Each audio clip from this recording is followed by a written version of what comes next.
High everyone, welcome back to my another Delhi blog. কী অবস্থা সবার? সে সকাল সকাল ঘুম থেকে উঠে একটু ফ্রেশ ট্রুটস খাওয়ার জন্য চলে আসলাম বাইরে। আমাদের হোটেলের সামনেই ছিল এই দোকানটা, অ্যান্ড ওইখানকার ফ্রেশ জুসগুলো অনেক ভালো হয়। খুব একটা মানে ভেজাল কোনো কিছু মিশায় না, একদম রিয়েল ফ্রেশ জুস দিয়ে দেয়। বাংলাদেশের মতন ফলের মধ্যে এত কীটনাশক ইউজ করে না, ওদের ফ্রুটসগুলো অনেক ফ্রেশ হয়। যাই হোক, ওইখান থেকে বের হয়ে চলে গেলাম একটা কসমেটিকের দোকানে। ওইখান থেকে টুকটাক কিছু শপিং করব বাসার জন্য। এবার ভাবছিলাম বেশি একটা শপিং করব না, বাট বলতে বলতে অনেক শপিং করে ফেলছি। এরপর হচ্ছে হোটেলে এসে সুন্দর মতন রেডি হয়ে বের হয়ে যাব ঘোরার জন্য। এবার দিল্লিতে গিয়ে অনেক অনেক জায়গায় এক্সপ্লোর করছি, অনেক ঘুরছি। সব কিছু পার্ট বাই পার্ট একটা একটা করে ব্লগ পোস্ট করব। যদিও আমার ব্লগগুলো এডিট করতে অনেক লেট হয়ে গেল। আমি দিল্লিতে রোজার আগে গিয়েছিলাম, তো এখন হচ্ছে কি অলরেডি রোজা চলতেছে। এখন হচ্ছে কি আমি ব্লগগুলো এডিট করতেছি। জানি না এই ব্লগগুলো আমি কবে পোস্ট করব, কারণ আমি একটার পর একটা পোস্ট করব। সো ওই হিসাবে আমি ব্লগগুলো পার্ট বাই পার্ট পোস্ট করে দিব। অ্যান্ড তোমাদের কোনো কিছু জানার থাকলে অবশ্যই ব্লগের মধ্যে কমেন্টস করবো, আমি ডিটেলসে বলে দেওয়ার ট্রাই করব। সো সেই দিন রেডি হয়ে চলে গিয়েছিলাম ইন্ডিয়া গেটে। আমরা একটু সন্ধ্যার আগ দিয়ে গিয়েছিলাম, অ্যান্ড তখনকার ভিউ অনেক সুন্দর লাগতেছিল। আমরা পিছনের গেটের দিকে নামছিলাম, তো ওইখান দিয়ে যাওয়া যাচ্ছিল না। এরপর হচ্ছে আবার ঘুরে সামনের দিকে যাবো। অ্যান্ড এই রোডটা এত সুন্দর ছিল, যার কারণে আমি কতগুলো সুন্দর সুন্দর ভিডিও ক্লিপ নিয়েছিলাম। অ্যান্ড একটা জিনিস কি, ওইখানে না অনেক গাছপালা, যেদিকেই তাকায় ওদিকে সবুজ আর সবুজ। অ্যান্ড সব কিছু না অনেক সুন্দরভাবে গোছানো, নিট অ্যান্ড ক্লিন। অনেকে বলতে পারে আমি হচ্ছে প্রশংসা করতেছি বা আমি অনেক খুব বেশি বেশি বলতেছি, এরকম কিছুই না। আমি যতটুকু দেখছি, যতটুকু আপনাদের দেখাইতেছি, ওই রকমই আপনারা নিজেরা দেখলেও বুঝবেন যে কীরকম আর কি, কতটুকু গোছানো। আমি বলবো না যে আমাদের বাংলাদেশ সুন্দর না বা অন্য কিছু, আমি কোনো কিছুর সাথে কম্পেয়ার করতেছি না। এক একটা জায়গা এক এক রকম সুন্দর, এক একটা জায়গা এক একভাবে গোছানো, এক একটা জায়গার সৌন্দর্য এক এক রকম। সো কোনো কিছুর সাথে কোনো কিছু কম্পেয়ার করে কোনো কিছু ক্রিটিক্যাল করবেন না। আশা করি আমার কথাটা আপনাদের বুঝাইতে পারছি। যাই হোক, এরপর হচ্ছে কি ইন্ডিয়া গেটে একটু ঘোরাঘুরি করলাম, কিছু ভিডিও ক্লিপ নিলাম, পিকচার্স নিলাম। অ্যান্ড এখানে অনেক ভিড় ছিল যেহেতু সন্ধ্যার পর, অ্যান্ড এটা যেহেতু ট্যুরিস্ট প্লেস, এখানে অনেক মানুষ। অ্যান্ড আমরা যখন গিয়েছিলাম না, ওই সময়টা ইন্ডিয়াতে ভালোই ঠান্ডা ছিল। এয়ারপোর্টে নামার পরপরই ফিল হচ্ছিল ঠান্ডা। অ্যান্ড ওইখানকার ঠান্ডা মার্চ এপ্রিল পর্যন্ত থাকে, মানে রাতের বেলা বা সন্ধ্যার পর ফিল হয় ঠান্ডা। অ্যান্ড আমরা জানতাম না ঠান্ডার মধ্যে হচ্ছে আমরা ঘুরে বেড়াইছি। তখন স্টিল হচ্ছে কি 20 or 16 এরকম ওয়েদার ছিল। রাতের বেলা আরও ঠান্ডা নামে। যাই হোক, আমরা জানলে হয়তো বা উইন্টার ক্লোথ নিয়ে যাইতাম। আমি সব কিছু রেখে গেছি। লিটারেলি আমি সামারের যে টাইপের কাপড় চোপড় পরে ওগুলো বেশি করে নিয়ে গেছি। আমি ভাবছি ওইখানে হয়তো বা গরম বাংলাদেশের মতন, বাংলাদেশে যদিও অনেক আগে আগে গরম পড়ে যায়। সো এই জিনিসটা আমার ভালো লাগে না, বাট ওইখানে আমি যতবারই গেছি ততবারই আমি হালকা হালকা ঠান্ডা পাইছি।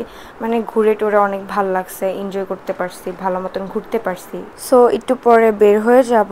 আর এই ইন্ডিয়া গেটটাও অনেক বড়।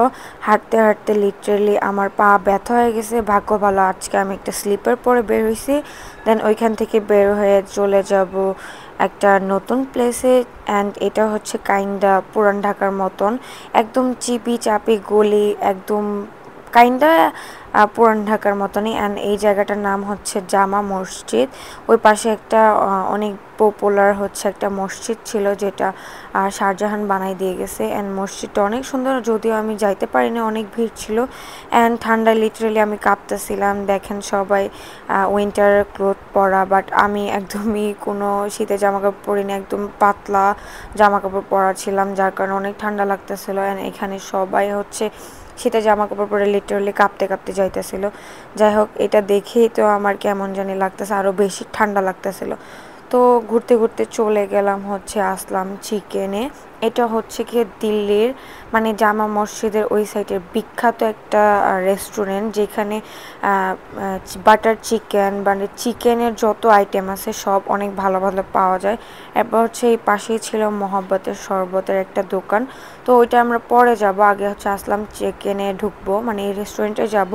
রেস্টুরেন্টে এত ভিড় এত ভিড় এত ভিড় যে সিরিয়াল লাগে থাকে, মানে এত সেল হয় লিটারেলি।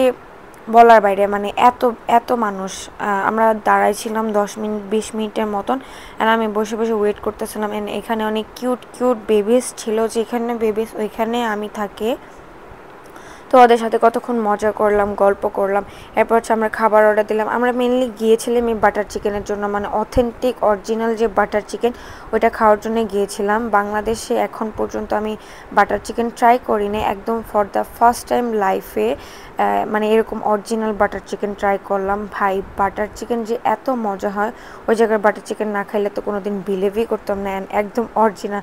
বাংলাদেশেরটা কেমন ওটা জানি না, বাট এখানকারটা আমি বলবো অ্যাবসোলিউটলি গুড। এত ভালো ছিল টেস্ট, কী বলবো। আমি আবারও গেলে আবারও ট্রাই করবো ইনশাল্লাহ। এই জায়গাটা মানে বারবার যেতে ইচ্ছা করবে। এখানকার প্লেস, এখানকার মানুষ টোটালি বাংলাদেশিদের মতন। অ্যান্ড ওইখানে অনেক বাঙালি যায়। একটা বাঙালি কাপলদের সাথেও দেখা হয়েছে, অনেকক্ষণ গল্প টল্প করলাম। দেন ওইখান থেকে বের হয়ে চলে যাব ওই যে মহব্বতের যে অরিজিনাল শরবতটা, ওটা খাওয়ার জন্য।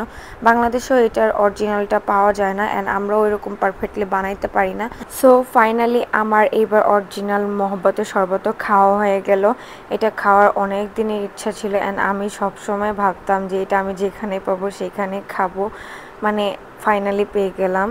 অ্যান্ড আমি খাওয়ার পর বলতেছিলাম ভাই এটা তো অনেক মানে ডিফারেন্ট টেস্ট। তার একটু সামনেই ছিল অনেক অনেক সুইটসের দোকান। তো এই দোকানটা অনেক ভিড় দেখতেছিলাম, অ্যান্ড অনেক সেল হইতেছিল। তো এখানে আমরা অনেক কিছু অর্ডার করি। এরপর হচ্ছে কি আরেকটা গলিতে এই করিম হোটেলটা ছিল, এটা আমরা জাস্ট দেখে গেলাম। নেক্সট ডেতে আমরা এসে আবার এই হোটেলে খাবো। তো এখানকার মেনুটা দেখে গেলাম, চেক করলাম পরিবেশ কেমন। এখানে অনেক ভিড় ছিল, এখানে অনেক সেল হয়। এরপর হচ্ছে কি বের হয়ে যাবো, দেন হোটেলের দিকে চলে যাব। আল্লাহ হাফিজ এভরিওয়ান, বাই বাই।